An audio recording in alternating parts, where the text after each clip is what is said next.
Welcome to If Prices Could Talk, the podcast where we dive into the art and science of pricing, sales, and negotiation. I'm your host, Tracy Dent. Join me as we explore strategies and current events shaping the future of pricing power in B2B, featuring insights from industry leaders and subject matter experts. Let's jump into today's conversation. We could start by doing a happy 5-year anniversary to uncertain times.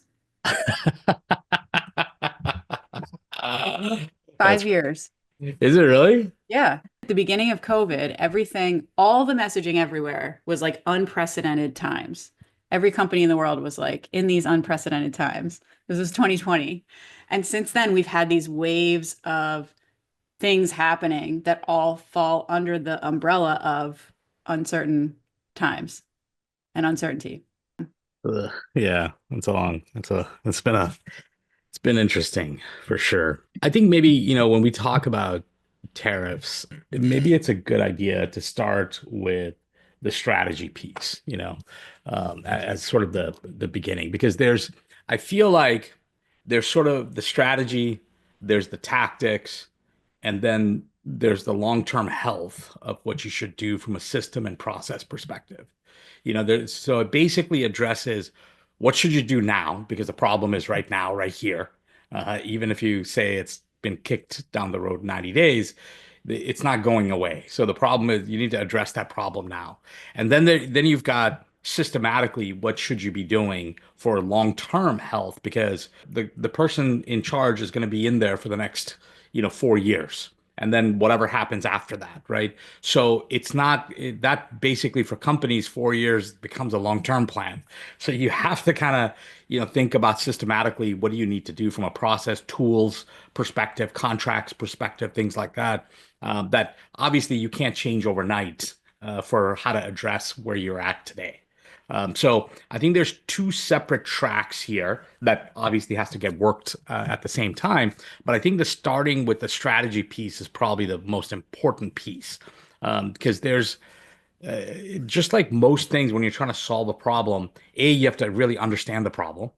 And then you have to B, understand your capability to address that problem. Do you have that capability inside of you, or do you have to look at outside sources to help you, address that problem? Just like we solve for anything in our lives, it's the same sort of overall framework that companies should use to kind of go down that direction. Um, hopefully, most of our clients, most of the folks talking to us has learned from inflationary times where we had talked about, hey, make sure your contracts are correct. Fix your tools so you can change pricing faster because you don't know what's going to happen, where the pockets of costs are going to increase.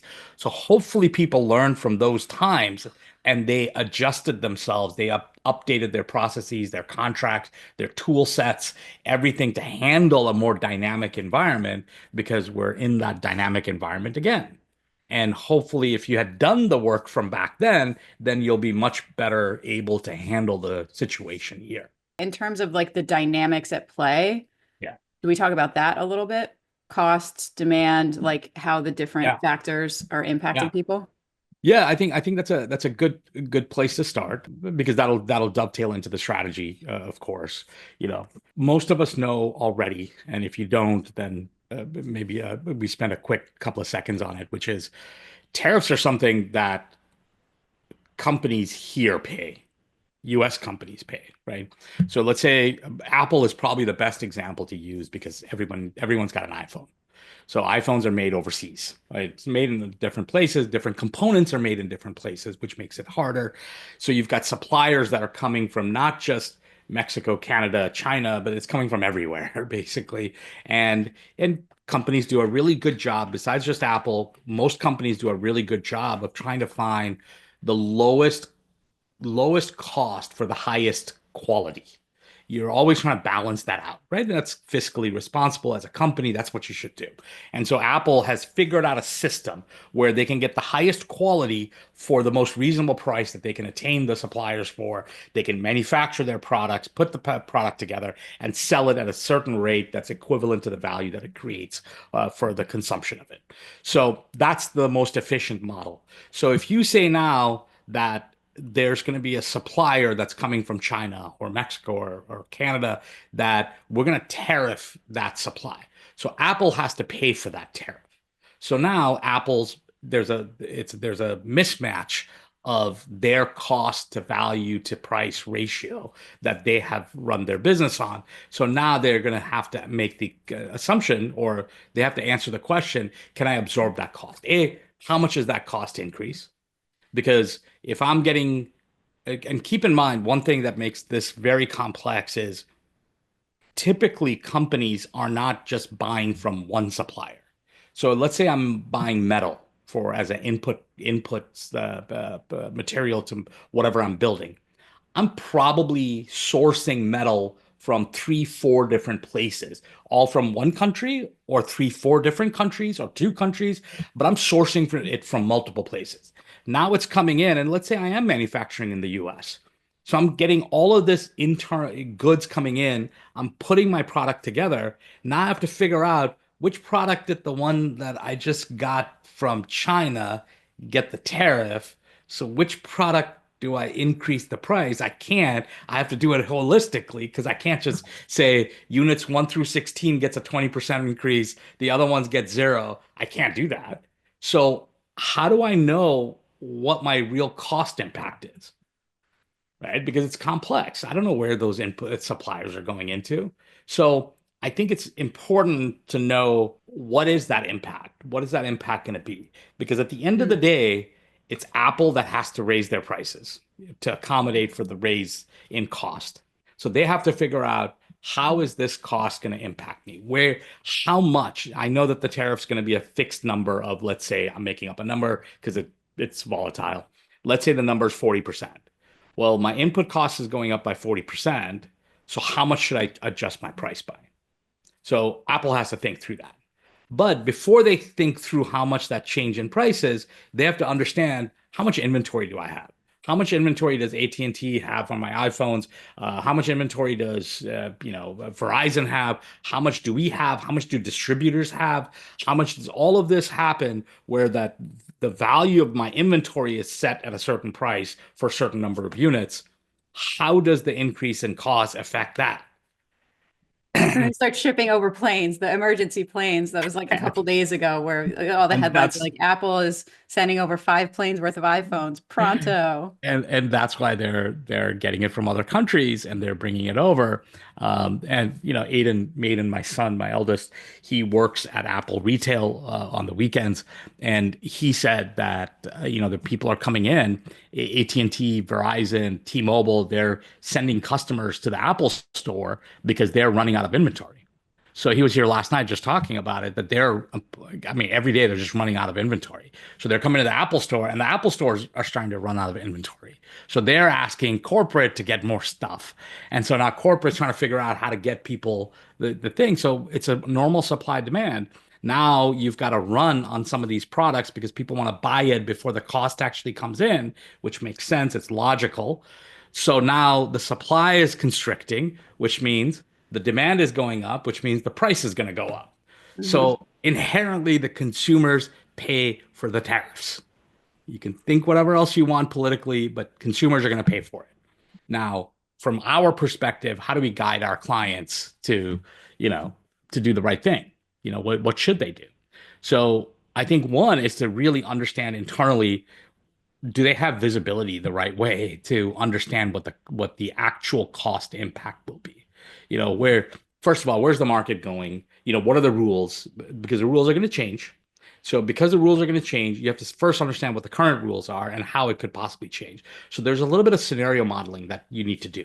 So you have to kind of look at what's today, what's going to happen in 90 days. If it does go into effect, what's going to happen in 6 months, what's going to happen after next set of elections, whatever it is, whatever you think is going to cause that volatility, you have to kind of scenario plan through that. And you have to understand where your goods are coming in from, where you're manufacturing. You have to understand that actual impact, estimated impact. And then you have to build a model for yourself that's repeatable, meaning as decisions change, that model needs to get updated. So it's not a one and done. Right.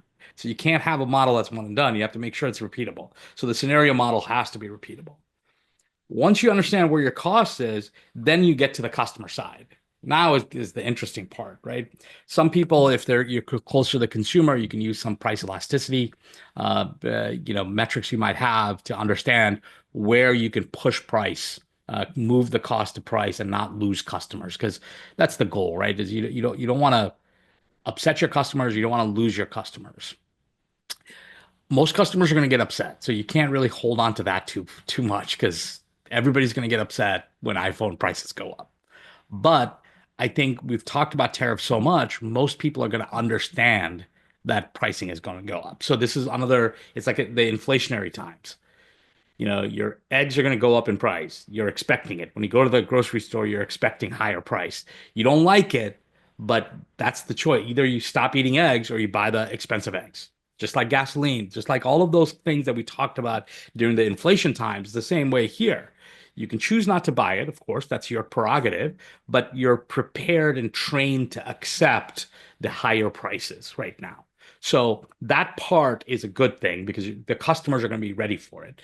But just like anything else in life, some customers are going to be more sensitive and some customers are going to be less sensitive to that change. And so you have to kind of understand and bucket these customers the right way that says, hey, Tracy is a very high value customer for me. She has long-term customer value. She's been a partner. We co-create together. I cannot afford to lose Tracy. So if you can identify as many Tracy's as possible, then you have to kind of figure out how much of that cost can I allocate to her without really having her look for alternatives. Because everybody else, you can kind of say, hey, if my cost is going to go up on average 20%, I can start moving that cost over to those customers because even if they leave, I'm actually okay because this is my core business. So you've got sort of tiers of customers that you want to protect. I would set it up as tier one, two, three, four, and you start moving things as you're building your processes. I would start with the tier fours, tier threes, and then move up to my tier ones of what you need to do and why and how. So I think there's that understanding of the cost, understanding of the impact on your customer, understanding of your customer base itself. You also have to understand how you're going to do it. So this is the tricky part, which is, you know, if you want to have it systematically be part of your pricing moving forward, you could use value as a way to increase price, to align your price with value. You can align your price by lowering it, or you can align it by increasing it, but you could use that umbrella for value to make price changes, depending on your differential value. You can also use what a lot of manufacturers are thinking about doing is having a line that says market factors or tariffs or whatever, and that has a surcharge. So what that does is it gets the customer because the customer's already understanding that they're going to get an increase. So you don't have to train them. They see that and they go, okay, I'm going to see it for now. Maybe in 90 days, that'll go away. And if it's a high transaction environment, maybe in a year that'll go away. Whatever it is, they can track it. And as long as you can track it, I think they're going to be comfortable with it because they'll feel like this is out of that company's control of what they can or can't do. So I'm a big believer in, that type of a process that you should put in there. For the first thing that you mentioned, which was about value, can we talk about some examples? Like, how do you recalibrate people when you're introducing value? Is that what you were saying? Like people that are mostly cost plus, and then this is a way to kind of recalibrate or Yeah, I think recontextualize things? I think this there's some benefits to being cost plus. There really is. So that's why some industries do it. But this is the negative of being cost plus is you're so beholden to your cost. You have to because you're running like if you're a distributor, when I was at Ingram, you're running at margins that's like, 100 basis point, 1%, 2%. Your product, some products are running at like below 1% margin because the volume is so high, you're making money by just pure transactions, right? When you talk about product mostly. So if you're cost plus in that environment, you don't, if and something is 20% increase in your cost and you're making 0.5% margin, you don't have a choice. You gotta put that in there. That product's going to be 20%, 0.5. You're still going to make the same amount of money. You may lose transactions because people are not going to buy as often. You could, a lot of things are going to happen, but you have to move those dollars in. So when you're cost plus, this is going to affect you quite a bit. If your pricing is set on value, and especially differential value, you need to like understand what that differential value is, because sometimes when you have alignment of value and uh, a price, it's relative to your competitor. So this is the other angle of knowing the market, is how beholden are your competitors to the areas of supply that's going to get hit by tariffs. You need to kind of understand that, because that reference number that you use to calculate differential value starts changing. They'll start increasing their price because they have to. There's no other choice. But how much are they going to increase it by? How reliant are they on their suppliers? If my supplies are diversified, where I know my net impact is 12%, but they're not as diversified. Let's say they get 100% of their stuff from China, and it's going to be an extra 60% for them. All of a sudden, I've got a big advantage, a huge advantage. And so now I can play with that 12% much better. Maybe I choose not to increase anything. Maybe I absorb that, or maybe I raise it based on my differential value. Whatever my strategy is, I've got a little bit more room in my strategy as I understand my competitors better. Just like flip-flop, if my competitors are buying from India and their tariffs are going to be 2%, making all this up. There's going to Mhm. be 2% versus me, I buy 100% from China and I'm going to get an 80%. Obviously I'm at a competitive disadvantage. They can choose to do whatever they want with pricing.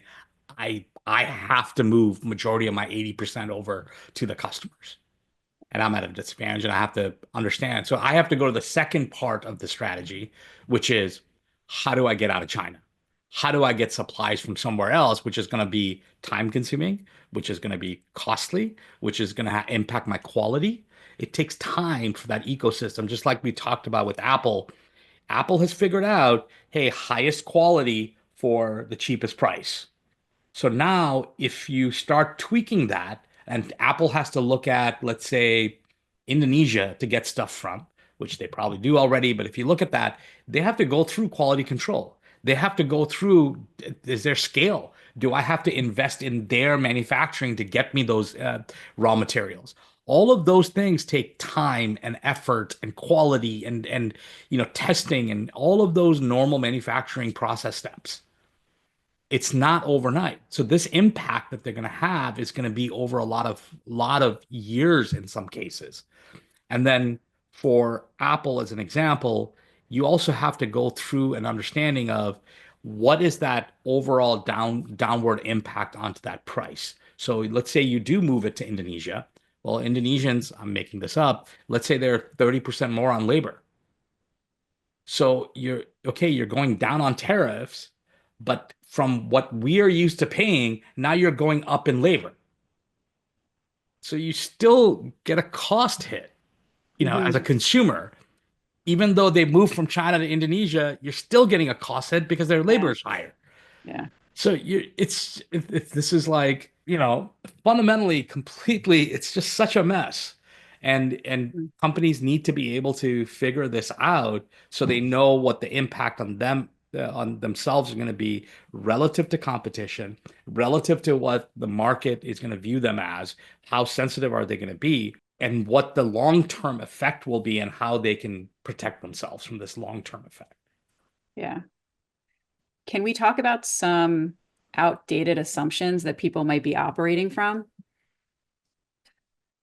Are the things you hear I often that you're think, like, this is, yeah. I would not think about it this way? Yeah, I think one of the things that I hear, and I'm just such a not a big fan of this at all, and we saw it during the inflationary times, where people that was not hit by inflation, they used it as a cover to just raise prices. Yeah. It wasn't on value, it wasn't on anything, they just randomly raised prices. Yeah. And it was just terrible. It's terrible for everybody because you alienate your customers, you alienate your market. It's not the right thing to do.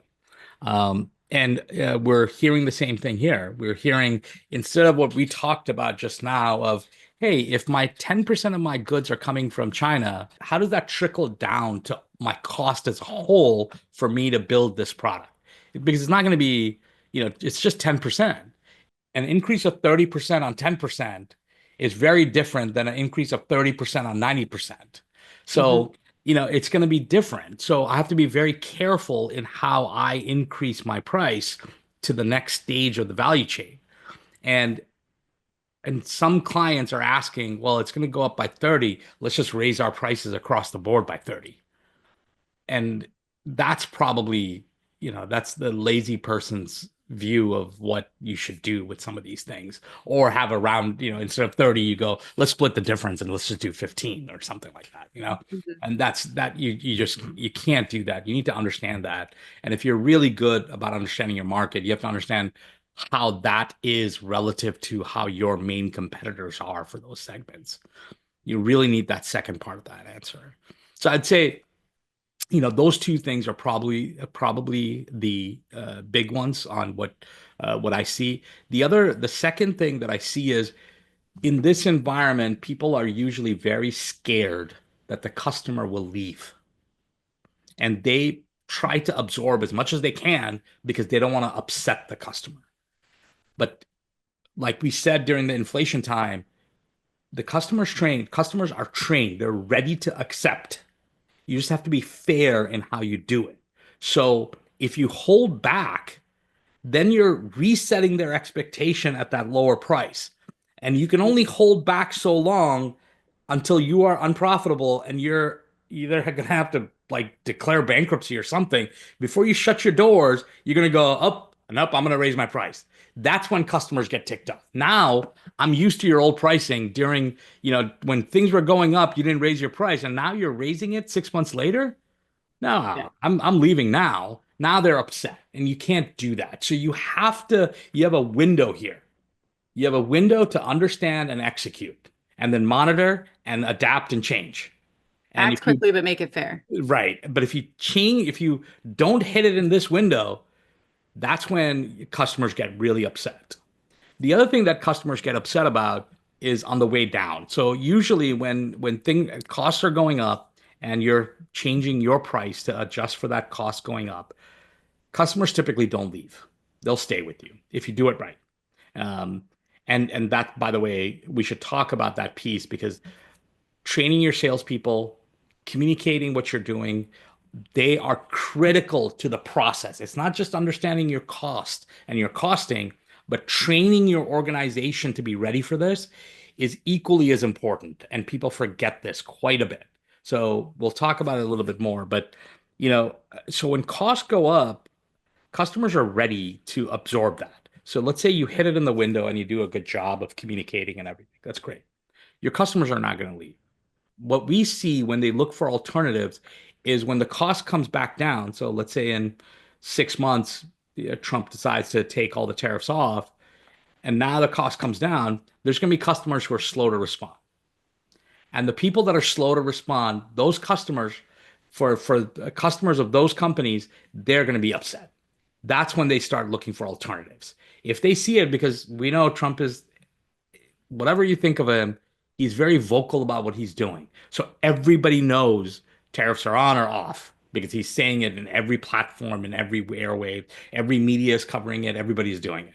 So you'll know when it's on, when it's off. So when it's off, because it'll happen, and you're not lowering your prices at that point, that's when the alienation happens with your customers. That's where we see the mistakes happen. And so I think the other problem of, where we see a lot of mistakes is that piece, people missing the window and then artificially raising prices and then not dropping it when it's off, when the trade tariffs are off or the cost increase is off. So let's talk a little bit about that other critical piece, which is the sales training as well as the communication to customers. So there's a old adage that I truly believe in, which is um, your brand is a function of how you respond to crises. And I am a big, big believer because we saw it in so many different companies. I was part of Intel. They had a terrible problem with heat when they first released their Pentium chips, and the way they responded to the market because it was a problem. But PCs, people were buying extra fans and pointing it at the PCs to keep it cool because the chip was overheating, and so it was a serious issue and problem, and they leaned into it. They admitted it, they apologized, and they just flooded the market to fix it. And their stock price went up. Like it was a big mistake, and their stock price went up. And I think how you respond to issues and problems is very, very important. And I think your organization needs to be trained that says this is a difficult time. Your sales teams need to understand that they need to be empathetic because this is happening. They need to understand how to answer tough questions. Is there an FAQ document? Do you train your salespeople on those tough questions? Is there other things that you can provide for your customers to mitigate the risk? The problem also needs to be identified properly that this is not a problem of price increases, just price increases. It's a problem of volatility, especially in B2B environments. Companies can go, hey, I was expecting it. All right, let me have it. When is this going to be over so we can go back to normalcy? That's going to be the reaction. But what they're really upset about is the up and down. The volatility is what kills everybody. And the volatility, because that crushes consumer, confidence. It crushes the consumer's ability to drive demand. It just crushes everything, the volatility, because nobody knows, so they're going to hold back. I'm going to sit on the sidelines because I don't know what the heck is happening right now.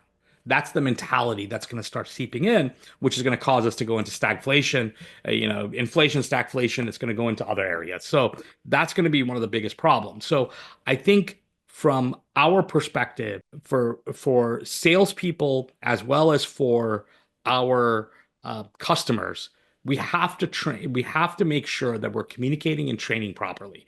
We have to have the right FAQs. We have to tell the salespeople these are the 5 toughest questions you're going to get, and here's how I want you to respond to them. There should be an escalation path. If there's a customer that's about to leave, let's have an escalation path. Let's have a process for how we're going to take care of the customer.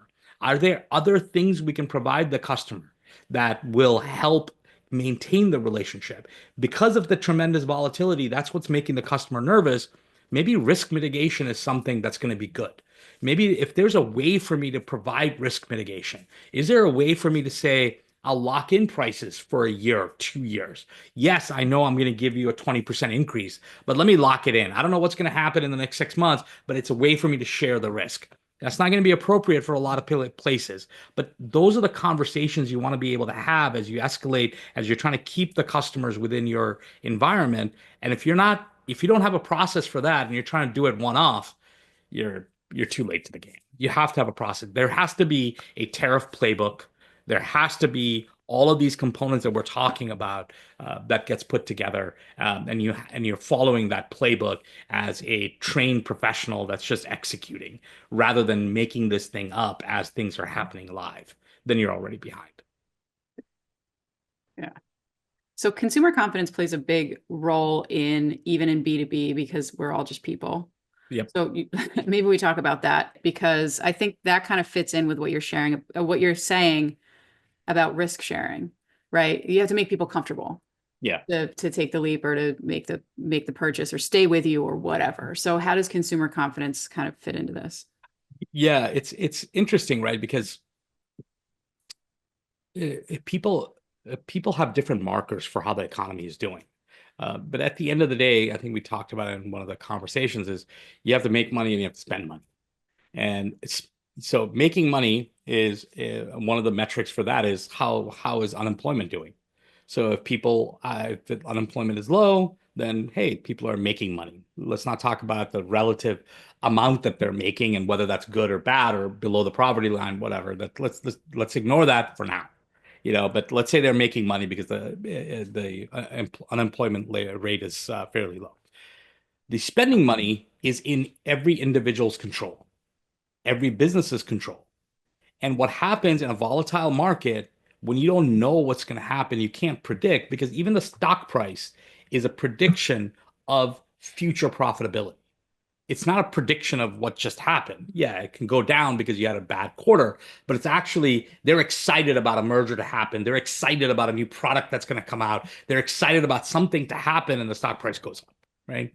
So if the companies think that there's volatility, they don't know what's going to happen, then the market goes down because people are not spending, because people are not, the capitalistic society is not working because people are holding back and they're sitting in the sidelines, just like all consumers going, wait, why would I buy a major purchase right now when I don't know what's going to happen? If I don't understand what's going to happen, why would I do it? So that's consumer confidence. I am not confident what's going to happen in 6 months. Now, I am confident that costs are going to go up. So I think that consumer confidence becomes extremely important because that drives the economy. If consumers slow down their spending, they stop their spending, then all of a sudden we don't have the demand. You can say it's pent up demand, of course, and it could blow at some point when interest rates come down or whatever. I get it. Yeah, of course. But the dollars will stay in the sidelines. Company dollars will stay in the sidelines. No one's gonna, even if they're making money, no one's spending money. So you can have the make money and not have the spend money. And that puts us into a recession. It puts us into an inflationary market. It puts us right in the crosshairs of stagflation, Yeah. And we which got different problems. which would be a whole set of different problems. And and I'm so glad that he pushed it out 90 days, by the way, because it's this could have set us back by years. Because once you start putting some of these, once you get this ball rolling, it's just hard to, quickly, make up for these things. Yeah. So, it's good. I'm hoping that they think through this a little bit more because this is not a joke. This Yeah. can affect a lot of people in really bad ways. But it's big investments, big decisions. So even some of these big companies that have publicly said that they're going to invest billions of dollars in bringing things into the US, and these plants or manufacturing, takes so long to build these things. Are there other things like, okay, so let's say some companies are building plants, other companies will just buy other companies, right? Because that'd be so much faster and probably Sure. also cheaper. Like, what does that look like? Oh yeah. I mean, I think that's the big next step, right? Of people that's going to make the long term.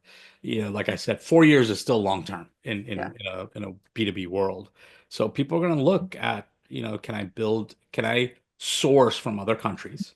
So usually, most people, especially for high value goods, there's usually a primary source and a secondary and a third. There's usually others. So can I move my sourcing? That's the quickest way because these are already kind of in my SOP. They've been quality checked and things like that. So can I Yeah. flip from my number one supplier to two or three to keep the cost down? So that's, I'm sure, is being thought about and talked about and things like that. So you'll see that quite a bit. Now, that sourcing now will have downturn impact also, right? Where's that source?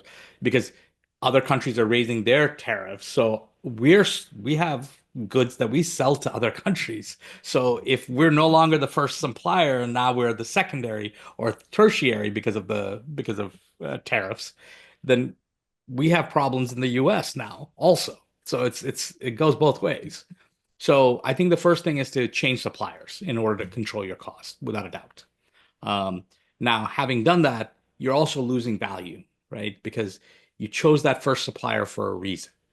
There's typically value associated with that first supplier in some way, shape, or form. And now you're going to be at a disadvantage. So you have to understand that. You have to understand what are your competitors are doing. Are they doing the same thing or not? And then the third one is what you talked about, which is, do we have to build elsewhere? Do I have to bring it onshore? Well, if I have to build it here in the US, my cost of my labor just went up. So how does that affect my overall cost? How does that cost affect, compare to the tariff costs? How long will it take? If I need FDA approval, if I need, regulatory approvals, how long will that take? What will happen in that situation? Like there's a multitude of questions to answer, but that's going to take years. And this is just my personal opinion, but do we want those jobs? You know, Right. the jobs, if you, okay, let's say you're gonna make your widget here in the US. Okay, well, then you're gonna pay 30% more for the widget. Do consumers want that? First question. Second question, are you gonna find the labor that's gonna want to work on that widget? I don't know. And are there going to be a lot of companies that change course in some way when they start to look at, okay, if we change in this direction, then that would change these value drivers. Like, will there be a lot of reshuffling of people's primary offerings Yeah. or not? I think it's an interesting conversation, which is the Made in America conversation. Uh, so we've been tagging things made in America for the last 10 plus years, and it's been growing. So if you're a manufacturer in the US, you tag it made in America. You want to feel good, about what you're doing, helping your community, whatever it is. Totally get it. It's a good thing to do. So so you kind of put all of those things in there. Um, but if you look at the rise of China, you look at all the other things that are going on, the question I have in my head, and I don't have the data for this, did Made in America really make an impact? Are consumer buying behaviors fundamentally changing because they see the Made in America? Right. And impact on what? Like, which things are we trying to impact? Right. So I know for me, if prices are close, I'll go ahead and go with Made in America. I support my local community, support everything. I like that. But if I'm trying to buy, let's say, my camera for my office, and I've got Made in America at $200, and I've got the highest rated camera at $60, I'm not going to spend the $200. I'm going to spend the $60. I don't care where it's made. It's the highest rated. It's $60 compared to 200. It Hmm. it meets all my needs. I'm going to go with the $60. And I think most consumers are like that. There's a point in time where Made in America makes sense, relatively speaking, but then other times it's just not. I'm going to go with the best product I can buy for myself and my family, right? And you can't blame them. That's consumer choice. So I think this conversation about bringing these manufacturers back to the US, I think there's a slew of other conversations to be had because of it. Is this what we want for these types of reasons? You know, I do I want the Chinese, like, have you seen some of the Chinese electric cars? Mm. It's phenomenal. It's absolutely phenomenal. Their infrastructure, their cars, and things like that. Well, if you want to have a true capitalistic open market system, shouldn't those cars be here in the US? I wouldn't mind having that as part of my choice pool. Why is it just a few cars that I get here? So, but we don't want that. Elon doesn't want those electric cars here. So we block those guys and we don't get that choice of having them here. So I think there's a lot of sort of conversations to be had, and it's not just black or Mm. white or one answer or not. And I don't think we've thought through in doing these tariffs.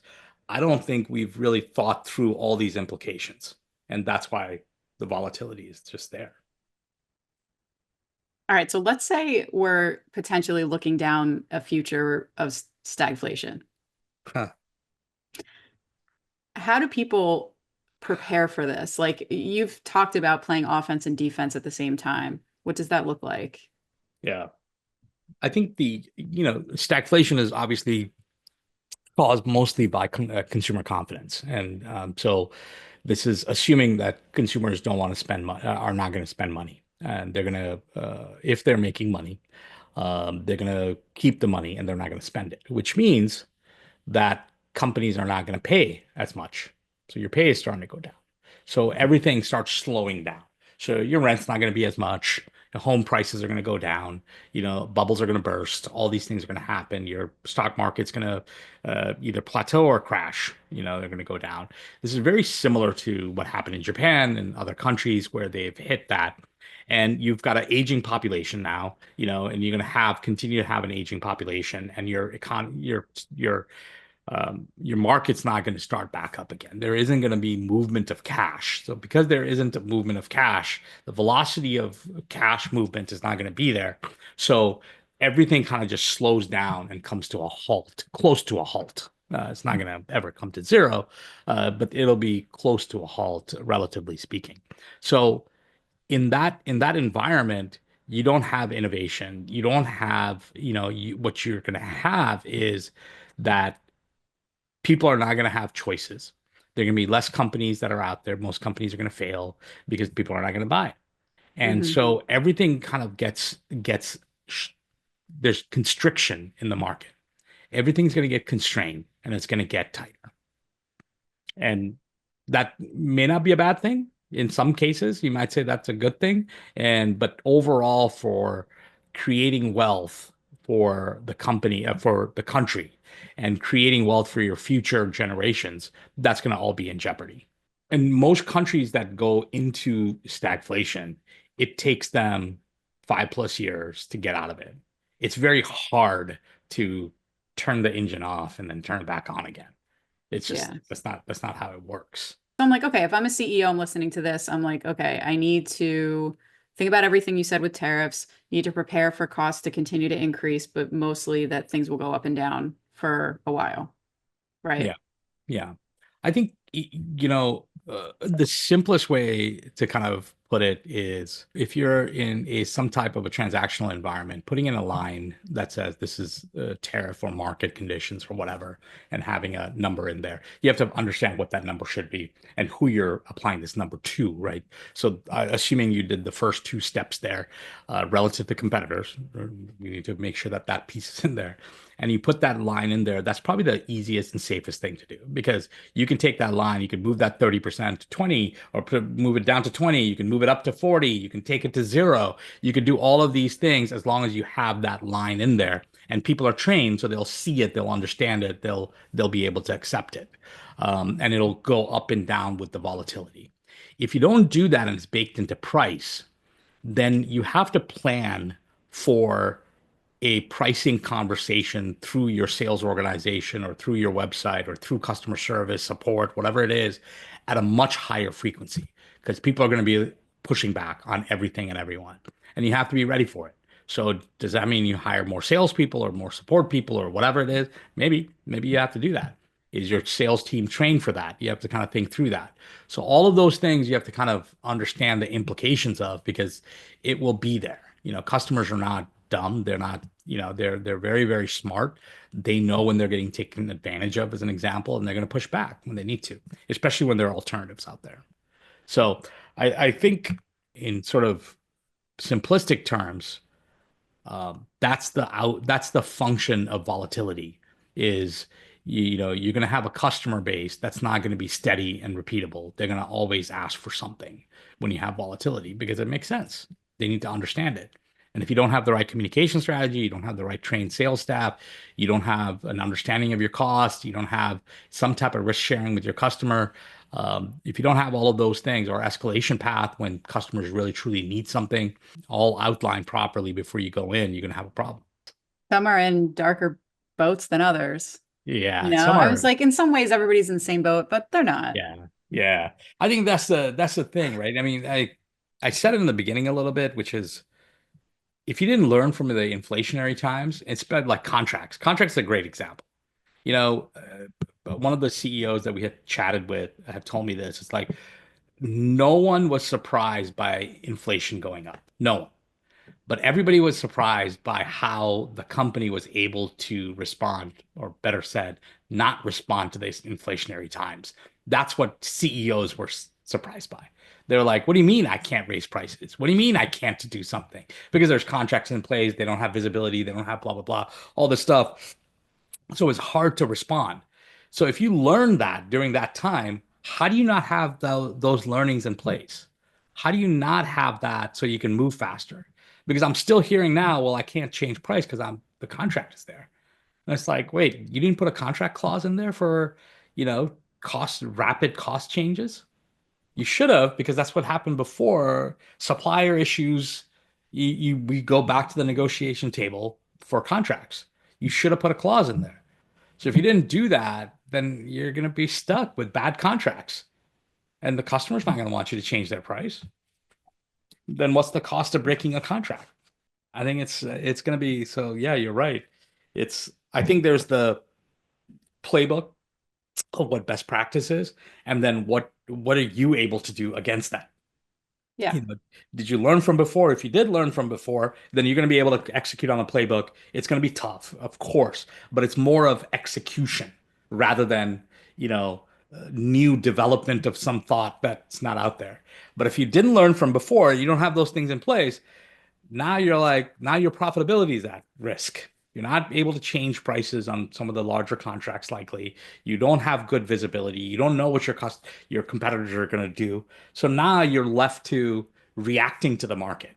So now you're going to go up and down. Yay, good day, bad day. Yay, good day, oh, bad day. And I don't know. You're going to have like news on 24/7 to understand what the economic effect is going to be every day. Tough. I don't want to be in those guys' shoes. I That's envy that that. that those are the tough ones. All right. I'm just thinking, like, are there other big categories? This thing about risk sharing, I think, is a good one that we went through.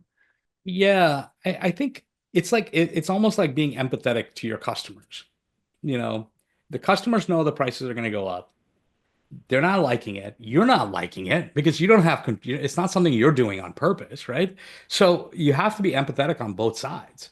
So if you're empathetic, then you have to understand the customer's nervous because of volatility. So if the customer's nervous because of volatility, what can you do to be a security blanket for them? What can you do to say, hey, this is what we're gonna do. This is the plan. Here's how we're looking at costs, giving transparency. I think the communication strategy, transparency to what you're doing, and we talked to Kelly Nagel like yesterday about it, right? Which is over communicating, telling them where you are in the process. It's like it sounds so simple, but imagine like even with your kids or your family or whatever, when you don't hear often enough or whatever, you fill those gaps in with negative thoughts. So with your customers, are you feeding them the right information at the right time consistently and everybody in the company is talking about it? Then it brings them comfort. It brings people comfort and it helps. It sounds kind of clunky, kludgy, weird, whatever, but you really do have to communicate correctly to your customers and give them the confidence that you're on top of it, that yes, it's going to go up, but guess what? We'll be quick in bringing it down as soon as they start, moving this number down. And they need to have that confidence. Okay. All right. Well, let's do that for this episode and then more to come. Yeah, that sounds great. Thank Thank you. you.